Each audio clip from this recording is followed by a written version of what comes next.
گوش کن، اینجا شین.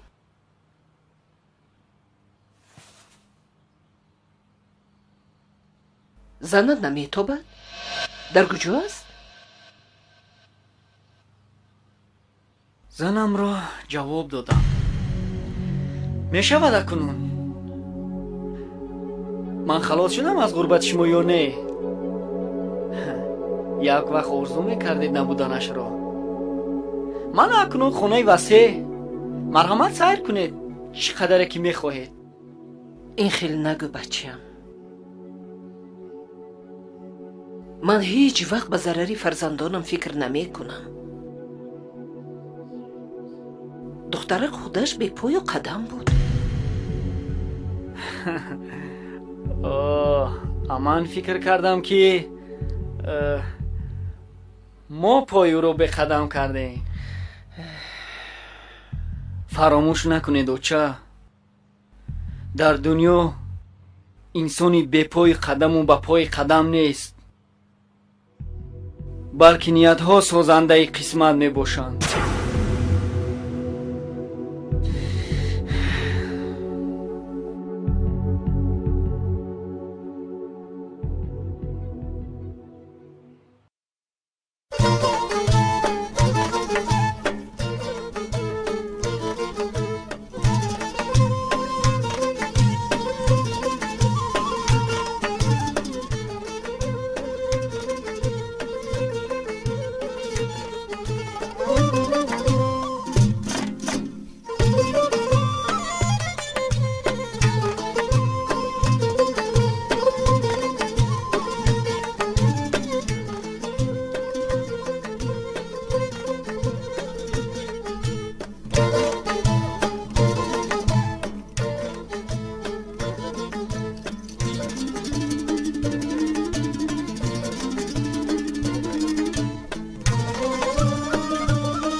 بیا بچم. سلام بیبی جان.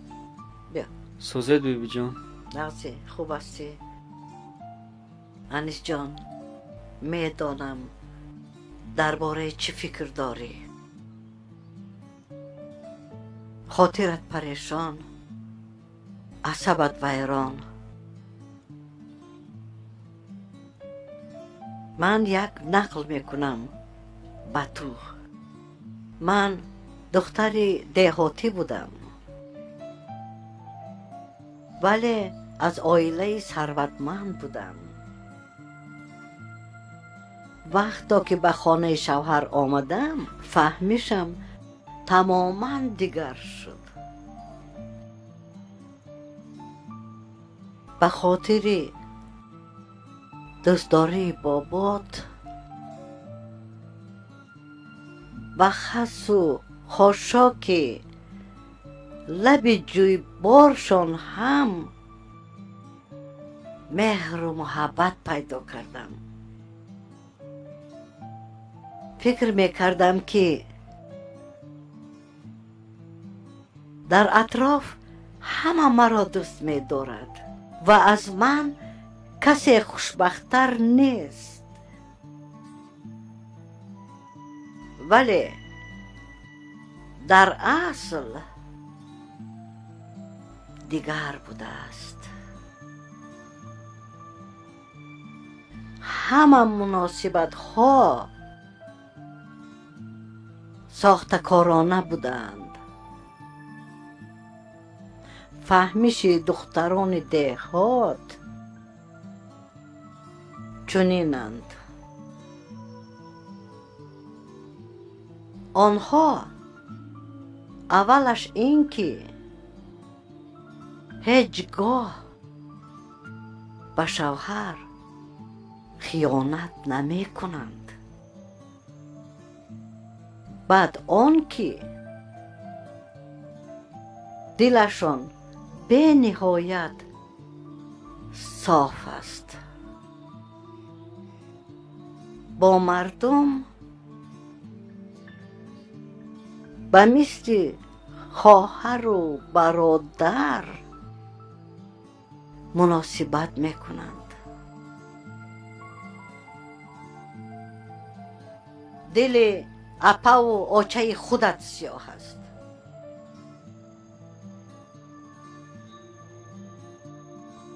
دخترک را بیهوده بدنام میکنند. طلبشاه هم 1 سال و 2 سال نیست که در خانه شما زندگی کند. شما از خردی یک جا کلان شدید و همدیگر را خوب میدانید. وی تو را مثل اکا دوست می‌دارد. با زن تو صحبت کند هم نیت بد ندارد. این خیل نکن بچه. دختر مردک را احمق نکرده رفته بیار. حیات شما نو آغاز می‌یابد بچه‌م.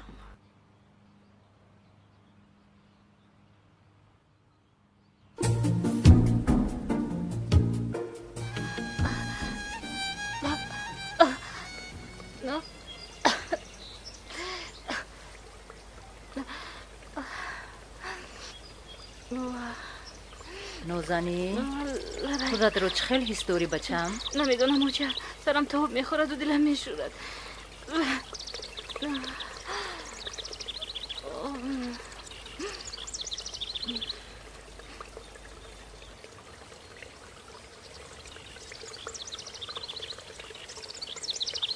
مردک لبای اینجا بیا کنی.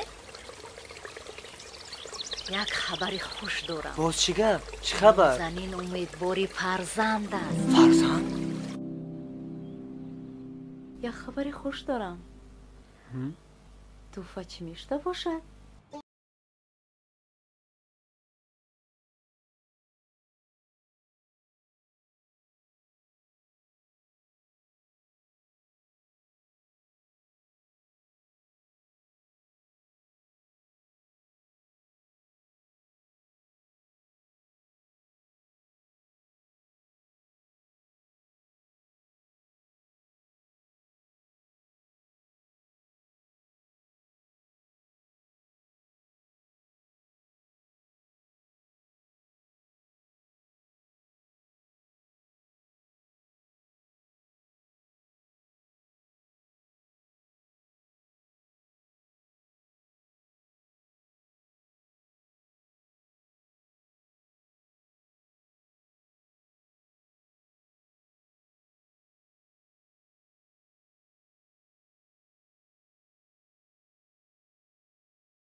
هیچ نفهمیدم، نه همون دختر و نه شما رو. نخود که تا این درجه دختری بد باشد. نه دختری بد نیست. خب شنید؟ شما از کجا میدونید خاله؟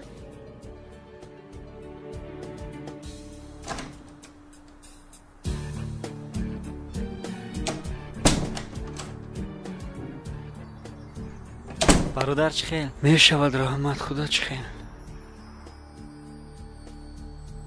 من هم بد نه. ینگه نیست چی؟ نیست.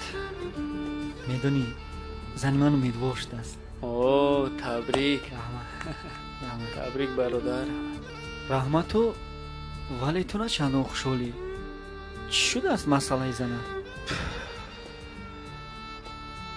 نمیدونم. سرم ویران است. خلاصه برآوردن مشکل. گوش کن برادر، با گپ یگان کس نرو. فهمیدی؟ تو خودت دوست می‌داری همون رو، باورش میکنی. بعد چی خر کرده میشینی؟ او چم رو گوی رفته بیاردش. ها؟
در خانواده بزرگ حکمتوف‌ها باز یک فرزند نو تولد خواهد شد.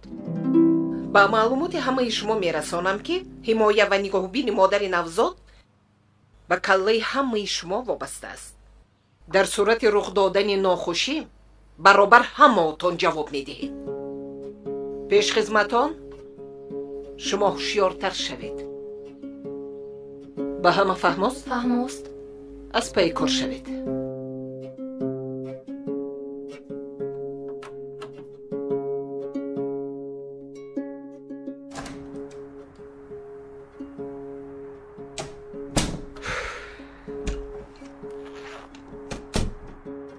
چه طلب شو؟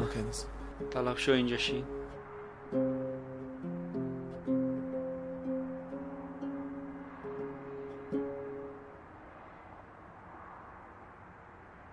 طلب شو. من به تو باوری دارم و فقط راستش را گوی. نازنین به کدام مقصد به حجره تو در آمد؟ نمیدونم به خدا.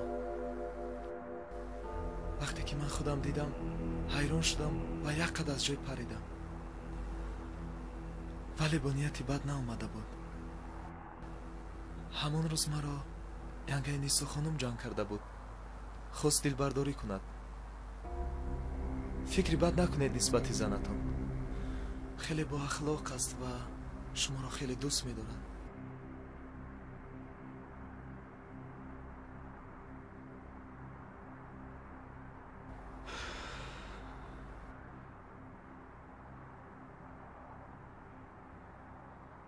تشکر.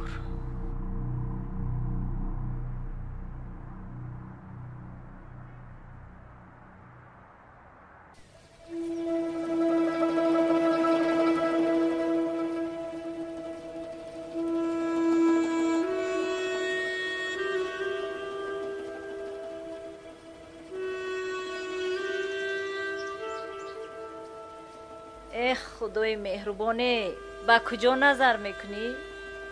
یک بار به سوی ما هم نظر کن. این چی بیرحمی است بر سر ما؟ دختر بیگناه را حامله دار کرده گردانده بی اساس آورده بر سر ما پرتافتند. آه خدا، این پری پیکری روباه را از بلا نبراری. نازنین لبه دخترم، مان جارو برو. ینگت بیکار شود میروبد. مان بچم راست نگر بسیار.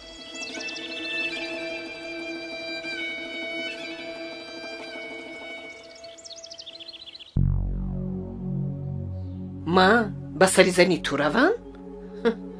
زنی که به اختیار خودش بر اومده رفت، باره از پیش خوش دامنش نگذشت. فتی رو قتمال کرده برم باز.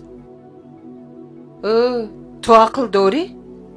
هیچگاه حالان که نام و نسبی ما رو در بین دوستان بدنام کرد، چه دوری که بر اومده رفت انا همان طور برگردد.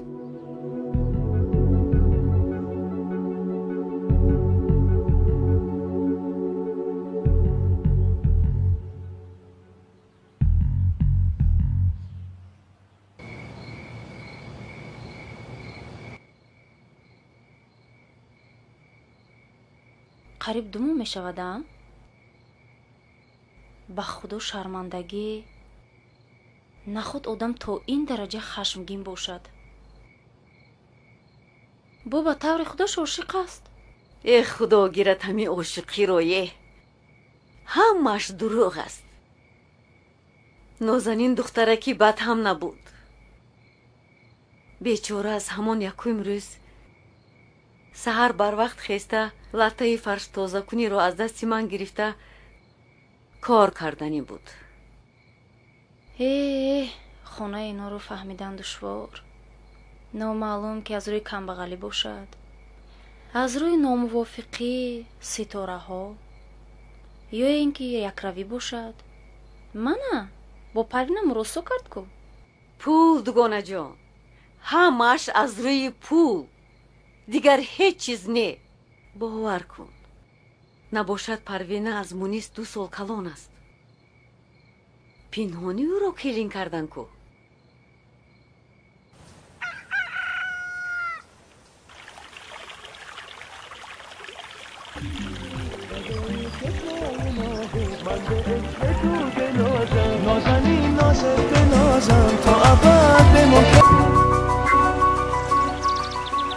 ایستا، برای چی از ما نپرسیده به خونه‌تون اومدی؟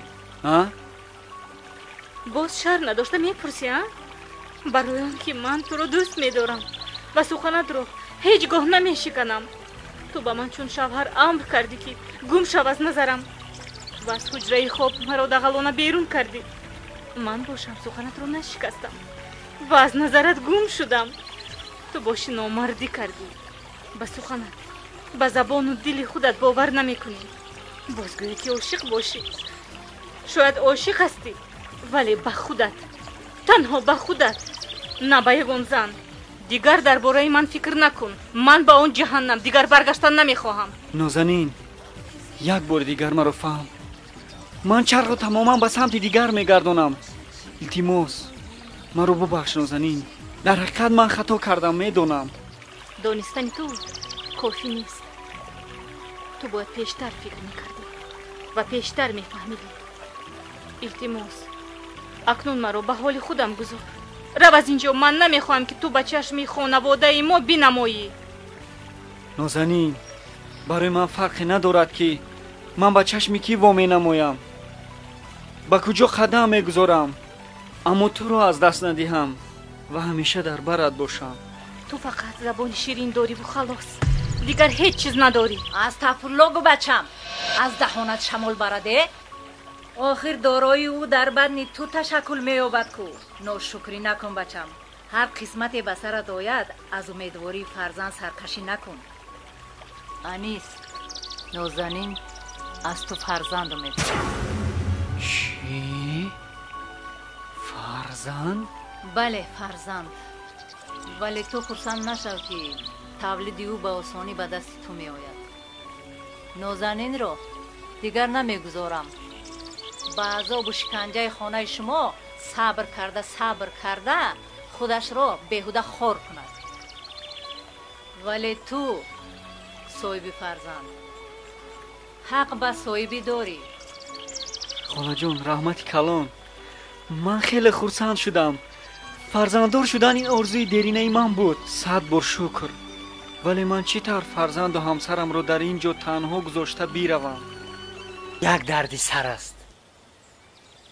همان وقت دوام می‌یابد که اگر به وصال رسد، به وصال رسیدن عشق کی دوا باشد، پس دوستداری تو هم همان کار بوده است. نه، خطا میکنید ملک جان. من نازنین را با تمام هستیش دوست میدارم.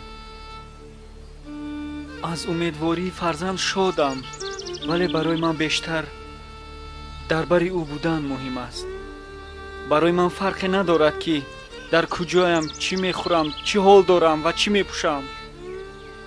برای من مهم آن است که در هر صبح نو چشمم که گشوده شد اول رینازنین رو ببینم. دیدی؟ اکنون با گفته من قایل شدی؟ ها؟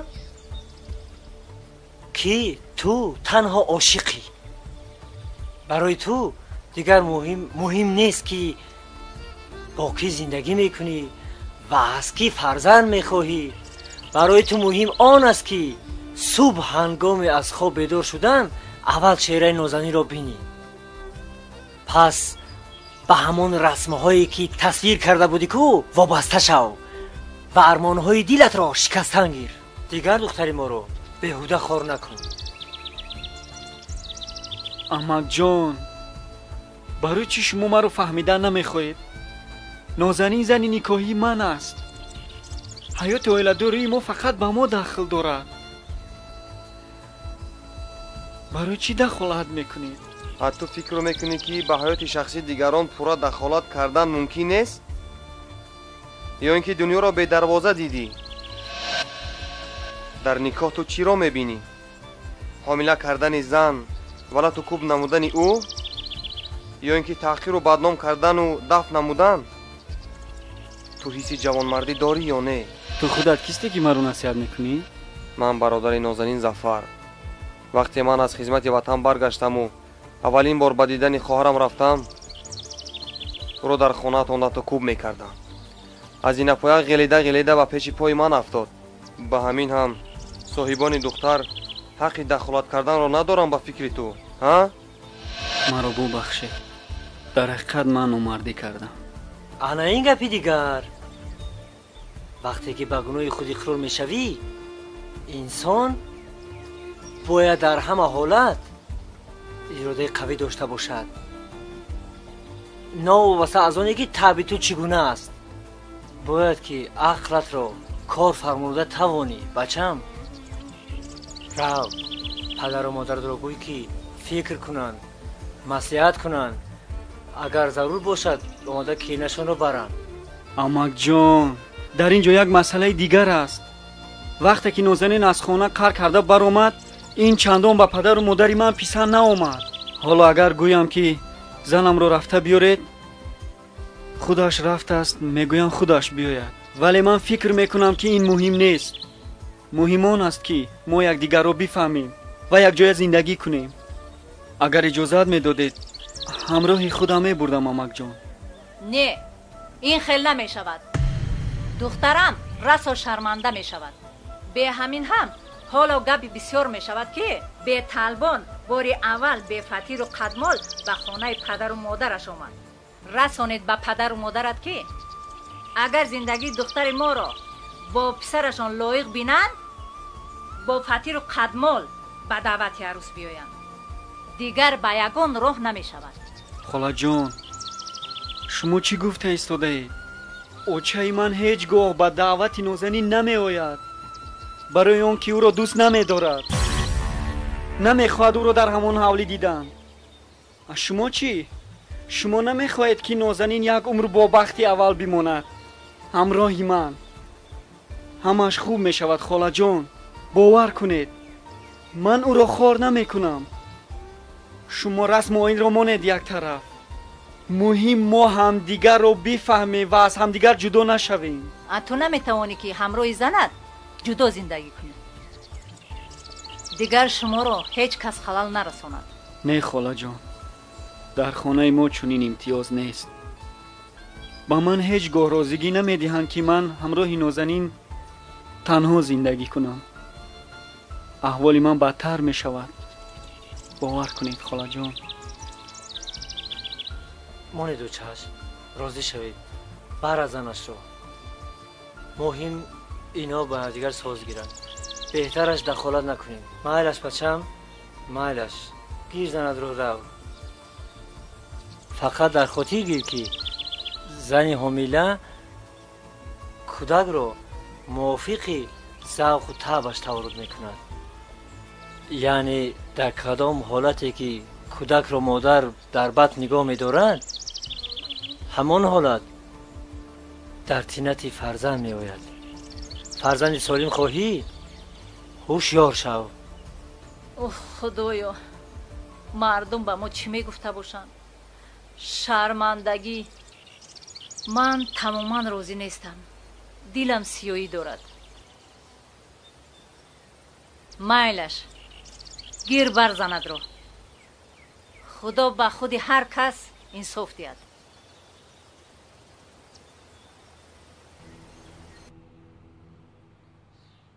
Здравствуйте. Вот.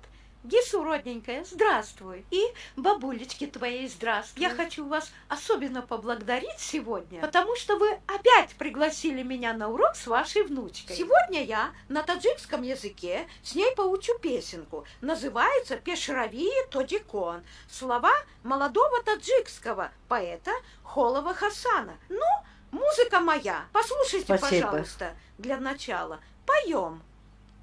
از تاجیکستان ما تاجیکانیم ما از دل و جان سرود میخوانیم برا و خانه حرف جهان را کتاب و دفتر علم و خانش را ما از دل و جان خوانده برایم سرود خود را ما میسرایم ما از زبانی روسی انگلیس استقلال моему بیا و بینویس عرب زبانی خلقی جهان از هر کس که خواند آرامی جان است از تاجیکستان ما تاجیکانیم ما ترجمانیم خلقی جهانیم سیاحتی ما به даври دنیا از تاجیکستان تا به امریکا مایم تاجیکان سنت زمین سرودی مایان عجب دلنشین از تاجیکستان ما تاجیکانیم ما از دل و جان سرود میخوانیم. Ну как, понравилось? Очень, очень Замечательно. понравился. Спасибо. Значит, будем продолжать. Теперь, пожалуйста, я с тобой попробую поучить ее. Ну, например, первую строчечку. Послушаем. Якумхар. Астаджикистан, мотаджиконем. Астаджикистан. Сейчас, деточка, половину. Большая строчка. Очень трудно. Не волнуйся, не волнуйся. Никто в жизни сразу ничего не может. Астаджикистан. Астаджикистан. Мотаджиконем. Мотаджиконем. А теперь целую. А теперь я целую строчку, Якумха, и потом ты. Астаджикистан, мотаджиконем. Астаджикистан, мотаджиконем. Вот хорошо. Дуемхат. Ма аздилюджон, сурут мехонем. Аздилюджон, сурут мехонем. Отлично. Значит так. Это закончили мы песенку. Гису, большое спасибо. Умница. У тебя талант.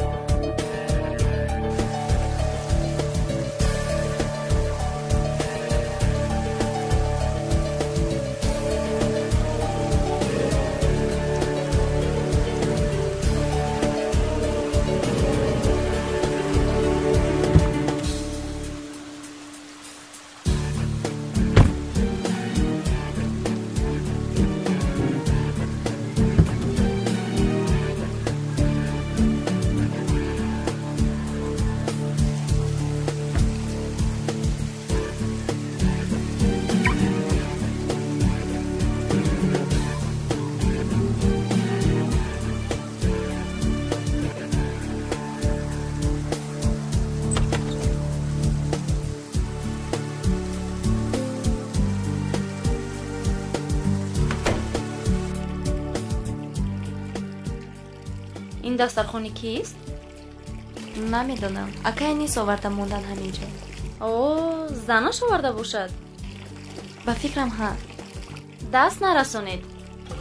نیسا خانم سپارش داده بودند که نان و نمک بگونه به اجازت من برای میز گذاشتن نشود.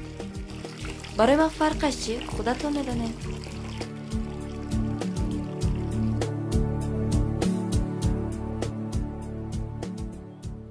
ҳеҷ гап надорад.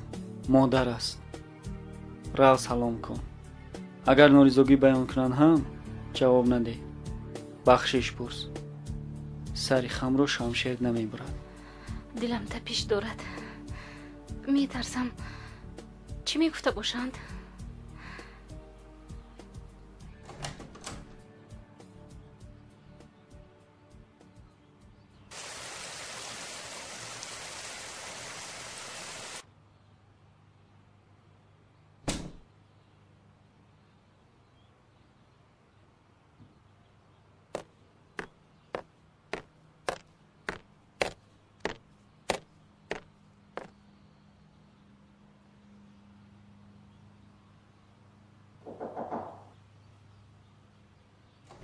мумкин аст дароед.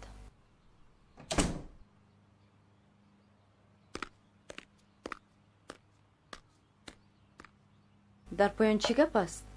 зани акай низ баргаштааст. чӣ? нозанин баргашт? бале, худашро ҳанӯз надидам, валекин дастархонаш дар ошхона аст. тӯба кардаме. нисохонам ҳам ҳоло ба фикрам дарак надоранд. тӯба кардаме. ин духтар нангу номус надоштааст. якумаш ин ки намерафт, дуюмаш ин ки баъд аз рафтан барнамегашт. худашро якбора шарманда кард. ба ман ҷавоб апа? бале, ташаккур.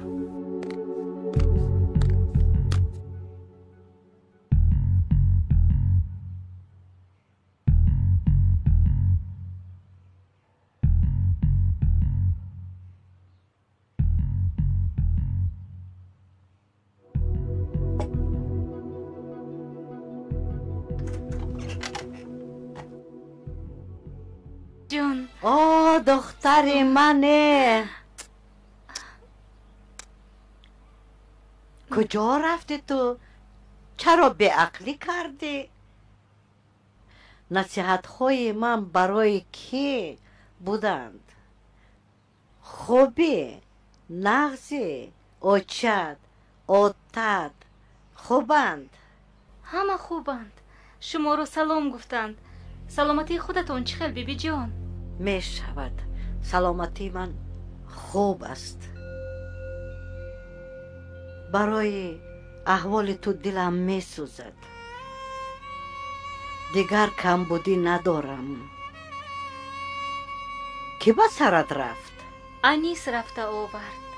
дар аввал падару модарам зид буданд барои баргаштанам, вале боз фикрашонро тағйир дода равонам карданд. хуб карданд. бо хуштомадат салом кардӣ? не ҳоло. аввал шуморо хостам бубинам. ягона касе ки дар ин хона ман самимона дӯст медорам, ин шумоед. раҳмат, раҳмат. баракат ёбӣ, баракат ёбӣ. лекин бачам, душманро бо шакар куш мегӯянд. аз хуштоману қайсингилат канораҷӯӣ накун. хез рав, хез, хез. рав аҳволпурсӣ кун. рав, рав бачам. дастархонашро дар ошхона гузошта ба пешхизматон амр кардааст ки истироҳат кардан мехоҳад. касе ба ман халал нарасонад. касофати беақл. худро шоҳу табашро вазир медонад. салом алек накарда то куҷо мегурезад бо рӯи шармандааш?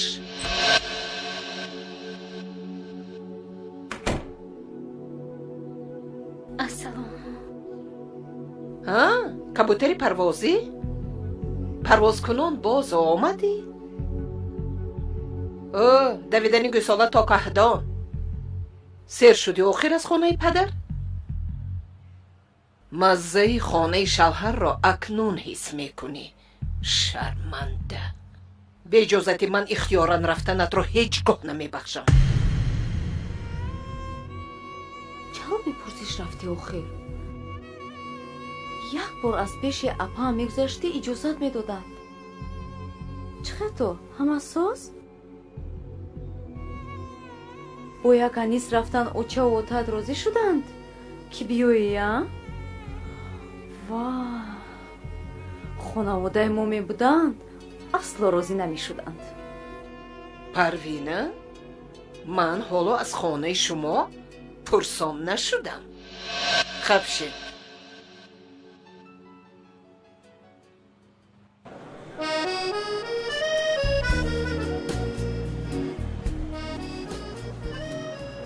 инак ҷамъбасти олимпиадаи сол ки дар он донишҷӯёни донишгоҳи мо донишу маҳорат ва ақлу хиради хешро нишон доданд. ба ифтихори ин чорабини миллӣ сухани ҷамъбастӣ ба ректори донишгоҳ Одина Ҳабибов дода мешавад.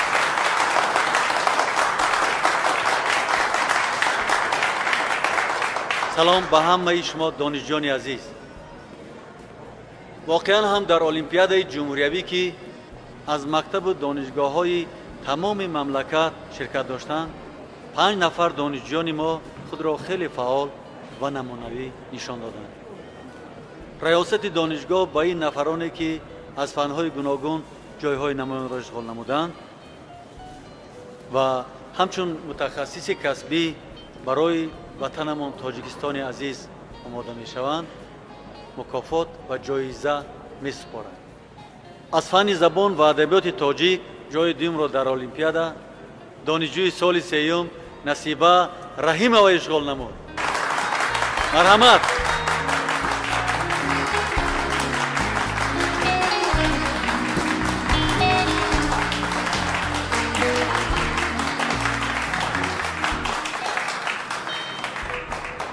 аз фанни кимиё ва физика ба гирифтани ҷои якум донишҷӯ Фаррух Алиҷонов.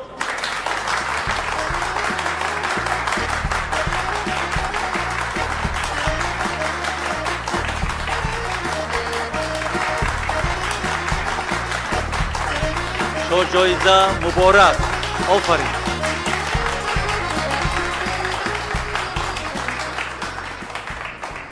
аз фанни таърих ва ҳуқуқ ҷои аввал бо шоҳҷоиза ба донишҷӯи беҳтарини донишгоҳ Дониёрбек Камолов тақдим мегардад.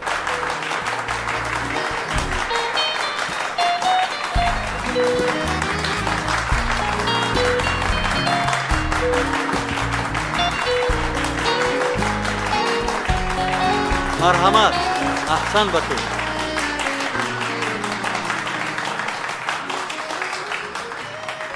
аз фанни математикаи олӣ барои ҷои дуюмро ишғол намуданд ба донишҷӯи мо Фарида Асророва ки тибқи квотаи президентӣ таҳсил менамояд ҷоизаи фахрӣ дода мешавад. офарин. охирин аз фанни технологияи муосир компютер барои ҷои дуюмро ишғол кардан ба донишҷӯ духтар Дилором Каримова.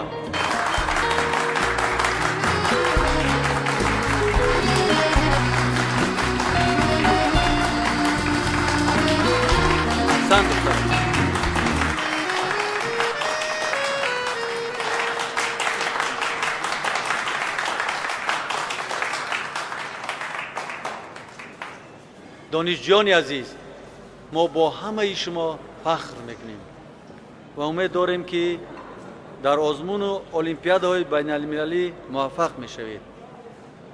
ному нишони донишгоҳ ва Тоҷикистонро баланд мегардонед. зеро ояндаи давлату миллати тоҷикон дар дасти шумо ҷавонон аст. ба ифтихори ин 5 нафар донишҷӯи фаъолу номдор, раёсати донишгоҳ барои ҳамаи шумо дар ошхонаи донишгоҳ имрӯз хӯроки нисфирӯзиро ройгон пешниҳод медорад. марҳамат. рафта нӯши ҷон кунед ва таҳсилро сарбаландона идома диҳед. бори дигар ин комёбӣ муборак ба ҳамаи шумо.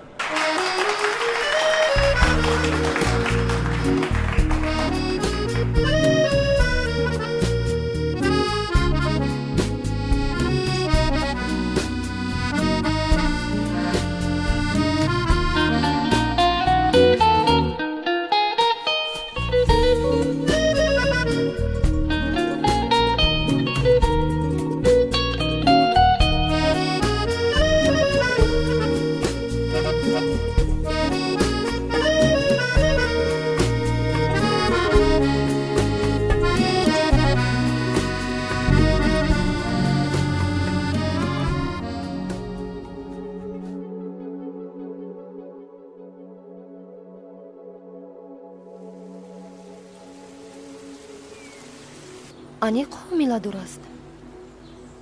бале, 3 моҳ мешавад. аз парвина ҳам 3 моҳа шуд. ахир аз батни ҳамин бадахлоқ фарзанд тавлид мешавад? дав шавад аз назарам. бону, бас аст бача. ҳар ки бошад набошад зани додари ту аст ва хоҳ нохоҳ соҳиби тифл мешавад.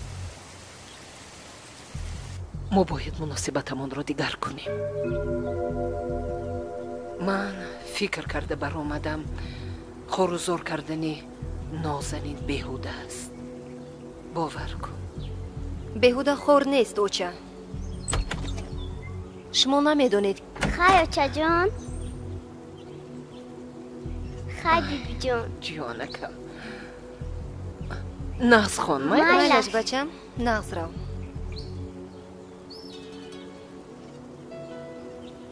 шумо намедонед ки вай бо ман чӣ гуна муомила мекунад ва маро чӣ қадар бад мебинад. барои чӣ ӯ як бор кӯшиш накард ки дили маро нарм кунад? чӣ тавр ман ӯро бубахшам? ҳеҷ гап надорад. ман ӯро мефаҳмонам ки аз ту бахшиш пурсад. вале ту қаҳру ғазабатро фурӯ бар бача. хонадорӣ ҳамин аст. ба хотири додарака. охир ту намехоҳӣ ко анис бадбахт шавад. бону. анис ягон хел бадбахт намешавад. як зани нав мегирад ва нозанинро фаромӯш мекунад. мардҳо ҳамаашон ҳамин хеланд. зан хубо зани нав хубтар мегӯянд. бадбахт ҳамин бефаросат мешавад ва аз ман ҳам ягон бахшиш напурсад. фақат дар пеши чашмам натобад кифоя. ман ӯро дидан ҳам намехоҳам. баъд ман нафаҳмидам барои чӣ муносибати шумо бо ӯ дигар шудааст, оча? аввалҳо ку чашми диданаш надоштед. бону, то кай бадӣ мекунем? ҳар чӣ ки бошад аз худамон аст. охир вай рӯзҳои наздик фарзанддор мешавад. магар фарзанди анис барои ту азиз нест? нест, оча. маҳз аз бадни ҳамин касофат барои ман азиз шудан наметавонад. дав шавад аз назарам. рангу рӯяшро набинам ҳеҷ гоҳ.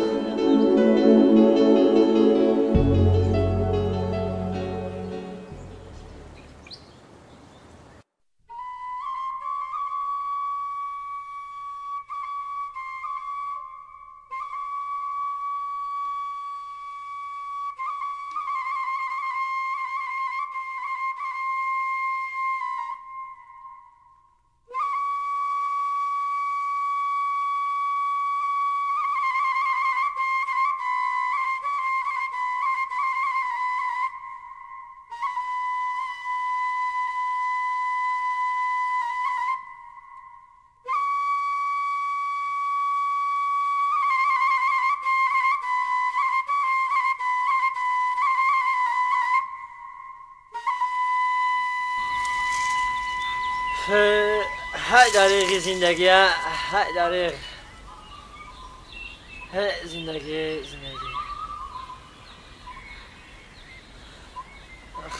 هیچ گامی میگذارد. این کار روزگار بودشوی هم نداشت است. حالی دخترمان چی شد؟ به خبرگیری هم نرفتیم. حالی دخترمان رو زنک به خدا سپاریدیم. هرچی می شود نمی شود از تقدیرش می بیند. خیزنک بردو رفتیم که شام نشود.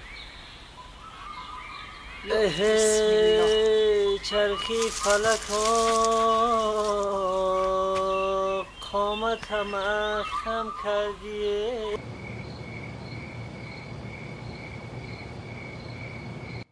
بونو جون گیر بچیم تماما خوردنت رو نمیبینم. خوردم زیر قدم اوچه. به نامگذاری نبیره ها مسیحت کنیم و یا حالا بر وقت است ها؟ نیت نیک کردن هیچ وقت دیری و بر وقتی ندارد، همیشه خوب است. مادام که این طور است شما نامگذاری دا چه؟ یکم نامهای کاغذ پیچ دارید؟ نامهای خوب بسیارند کو. برای پسر ابراهیم، اهل دین دوستمراد، برای دختر رقیه، نیسا، آمینه. خاله این نام ها نمیشوند. التماس خودتون را عذاب ندهید. اینها کیها کهنه شدن. من خودم میدونم چی نام گذارم. نه من به نام گذاشتن هم دعوا ندارم. سلطان که پرسید جواب دادم. نامگذاری به دوش خودتان کلین جان. دور ما گذشت. اول خدا گویتون که ساخ و سلامت تولد شوند. پیش از توی تولک نزنیتون.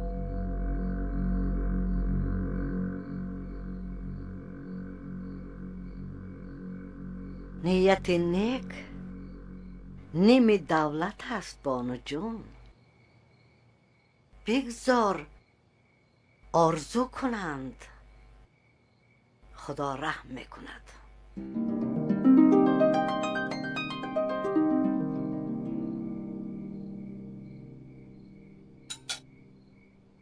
اوچه جان معلمان خواهش کردن که پکا مجلس پدر مادران است. بچه جون من خودم به معلمت زنگ میزنم.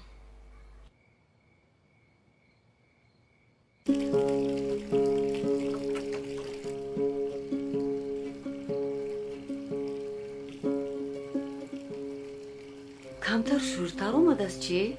نمکش رو زیاد گذاشتی؟ نه هر وقته بری. نمیدونم چرا اینقدر شور اومده است. به فکرم از میار زیاد جوشوندم. خدا نکرده نیسا خانم به سرت ناید. عادتاً چنین رفتار میکند. سیر که شد آواز میبرارد. در گرد میز خیلی موضوع جالب رو بررسی دارند. همه در خرسندی حامله‌داری کلین ها مسئله نامگذاری نبیرگان رو دارند. بانو باشد از قهر و غضب و نازنی کینه میزند. مور به همین روزته انمی خیلی تولد میکند و خوش و خرسند زندگی میکند. تو یک طرف بدنام و شرمنده میمانی. یک کسی نیست که از خودش پرسد که شوهرت در کجاست. چرا تو دخترت رو یک بار هم سراغ نمی کند. نازنین به طاقت شده خوراکش را تا با آخر نخورد و از سر میز خسته به حجرش رفت. بانو باشد به مادرش غیبت کرده میگوید که دیده چگونه خود پسند است، حتی نمیخواهد که همراه شما خوراک خورد. واه واه افته تو دم تگیر که وی شی نداخی. بیبی بعد آرام شیشت هیچی نگفت. بیبی گفت که وی خود پسند نیست بلکه خود را در حالت ناگوار حس کرد.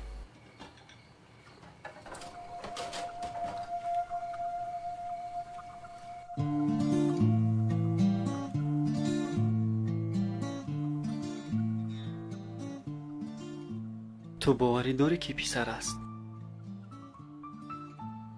من باوری فقط به خدا دارم. خدا تنها لایق پیش گفتار است. ما تنها امید میبندیم، امیدی که طبیبان برایمون میسازند. از روی سنجش طبی پسر برآمد. آن طرفش رو اکنون وقت نشان میدهد. نازنین تو خرسندی از امیدواری فرزند؟ نمیدونم. قبلا دوست می داشتم.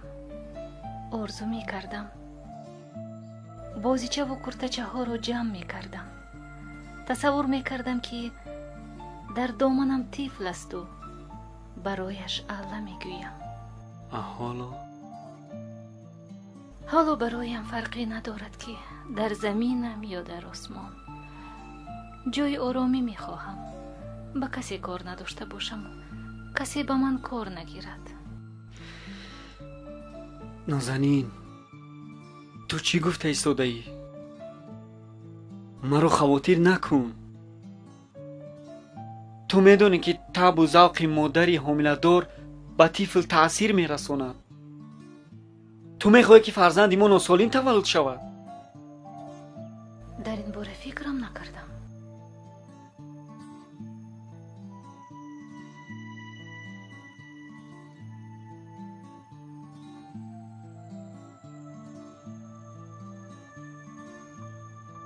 барои чӣ ту аз зиндагии худ норӯзӣ? намедонам, ба худо ҳатто намедонам ки аз зиндагӣ розиам ё не. ҳеҷ чизро намедонам. анис, илтимос, маро фаҳм. ман хотир парешонам. умуман модар шудану фарзанд доштанро тасаввур надорам. фақат мурдан мехоҳам, мурдан.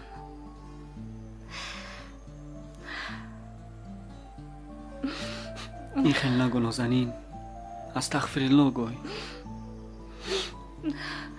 барои чӣ дилат ба тифли бегуноҳ намесӯзад? тавба гӯй ки ғазаби худо меояд. дилам ба ҳамон тифлони бегуноҳе месӯзад ки дар дунё барои ғаму ғуссаи модару хӯрдан таваллуд мешаванд. дилам ба ҳамон тифлони бегуноҳе месӯзад ки ҷои шири пистони модар ашки чашмони модар мехӯранд. дилам ба ҳамон тифлони бегуноҳе месӯзад ки модар аз қисмати талхаш шарм медорад. бигӯяд ки ин дунё асту ин зиндагӣ. магар ин гуфтаҳо ба ҳаёти модари фарзанди ман дахл дорад? анис, ту худат медонӣ ки ман чӣ рӯз дорам дар хонаи шумо. албатта ман аз касе шикоят надорам. зеро ҳар чӣ ки мебинаму ҳаст, ин тақдиру қисматам чунин аст. вале мақсадам он ки фарзандон ҳаёти талхи модаронро дида наметавонанд. ман намехоҳам ки барои кӯдаки ман ҳаёт даҳшат тобад. барои чӣ ҳаёт барои дар назари кӯдакони мо даҳшат тобад? ман намефаҳмам туро. чӣ ман мард нестам агар? ман оилаи солим барпо карда наметавонам. чаро фикри бад мекунӣ ҳамеша? анис, як бор ба ёд биёр ки рӯзҳои аввали ҳаёт бо ман чӣ гуна будиву ҳоло чӣ гунаӣ? ба ёд биёр охирин маротиба кай ба ман гуфта будӣ ки дӯстат медорам. беш аз як моҳе ки дар хонаамон будам, боре ба ёдат расидам. чӣ ту фикр мекунӣ ки ман буттаи дарахтам ва ҳиссиёт надорам? анис, ман туро дӯст доштам ва худро бахшидам, на барои он ки ту сарватманд будӣ, танҳо ба он хотире ки ту нисбат ба ман меҳрубон будӣ, маро дӯст медоштӣ ва эҳтиром мекардӣ. ман надонистам ки ин ҳама гузаранда аст, мисле ки ташнагӣ мешикананд. чӣ гузаранда аст? ишқу муҳаббати ман? хато мекунӣ. дунё мегузарад, ҳаёт мегузарад, ману ту рӯзе мегузарем, вале меҳри ман зарраи аз ту кам намешавад.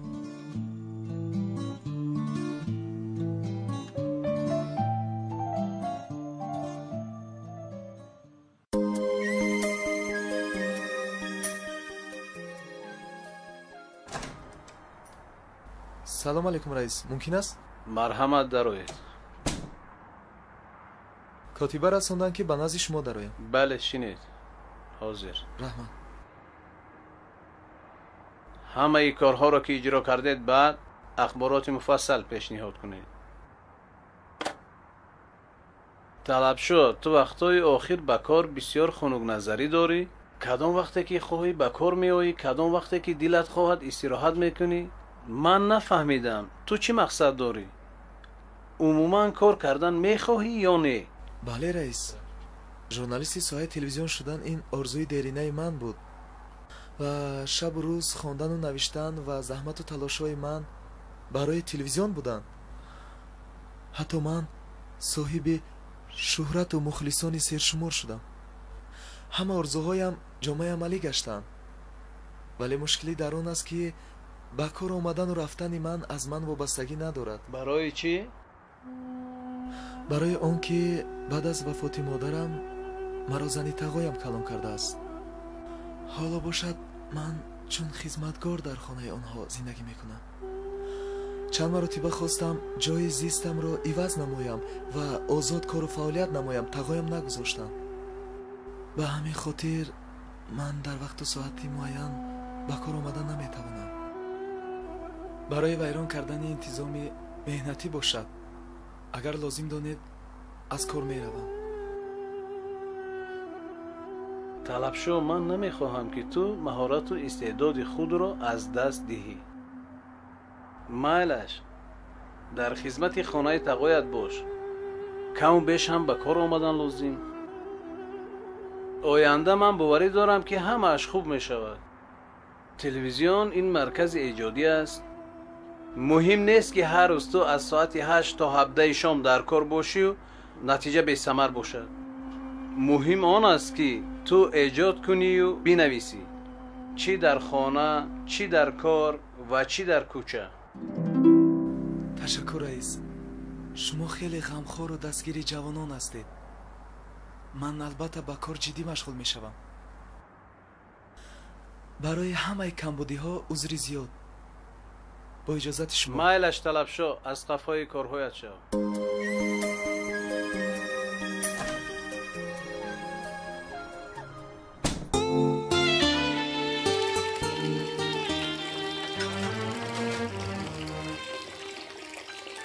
بله رحمت برای شما هم مبارک باشد. بله دخترچه لبه ها، من هم به تولد خانه می روم. بله همینجا با می خوریم.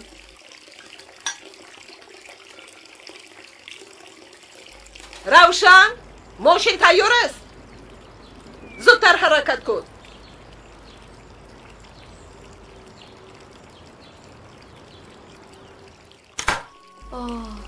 ما کی میده باشم این خیلی روزها را؟ اگر توی من تیر ماه برپا شود تا بهاری نو البته این روزها را میبینم. چی؟ تو فکر میکنی که من یک عمر خدمتگاری در خانه نیسو خانم میمونم؟ نه. من که به ارزوی میرسیده باشم؟ میرسی پروا نکن. یک دنیا کار از در آشانه است. پس یک کارت شو.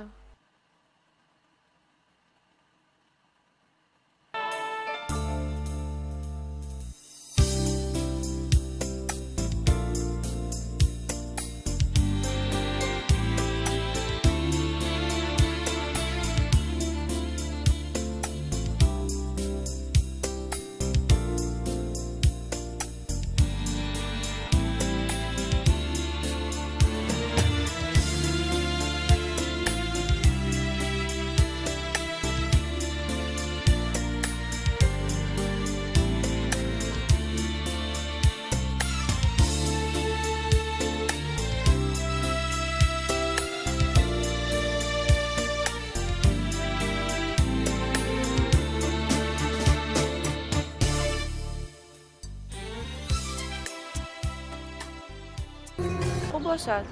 با فکرم خوب است. حالا شکایت نکردم. خیر صد بار شکر که زنیمونی سوق سلامت تولد کرد. برای چی پرشون خاطر می نمایی؟ تو باید خرسند باشی ای بچه. نصیب باشد چند دقیقه پس پدر می شوی کو. مونیس رابین از خورسندیش در کورتش نمیغنجد. آیسته شبنم همینجا جای شوخی تو است. خوشتومانش نگاه دارد. نگاه کردن گیرم من یگان سخنی بد نگفتم به فکرم. ماند این گپ خورو نصیب باشد جانچه رو چی نمیمونه؟ نمیدونم. راست دیگه ولو فکرم نکردم. اول سوخ سلامت تولد شود. برای گذاشتن نام‌های اصیل تاجیکی ما باید هر دو جلد کتاب فرهنگ زبان تاجیکی رو صحیفه‌گردانی کنیم، چون که نام و نامگذاری در حیات انسان نقش مهم می‌بازد. روانشناسان معین نمودند که نام هم به انسان تأثیری روحی می‌رساند. اگر خواهی که من نام گذارم، ما می‌خواهیم که تو دمتگیری یک دم. همینجا جای گپزنی تو است. دنیا جایی که من گاز دادم تو ایراد می‌گیری. دیگه برای سوالات جواب نمی‌دم.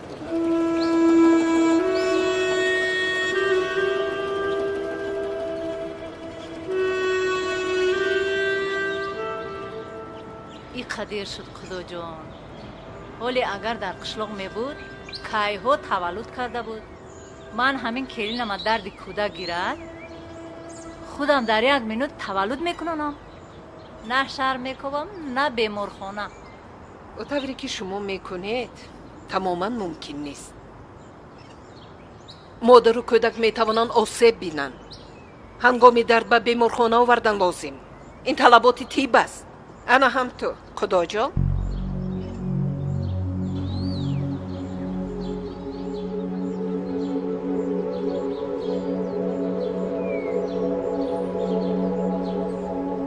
دکتر جان، دخترم نازنین چطور است؟ سلامتی چطور است دکتر جان؟ گپ زنید، التماس از شما.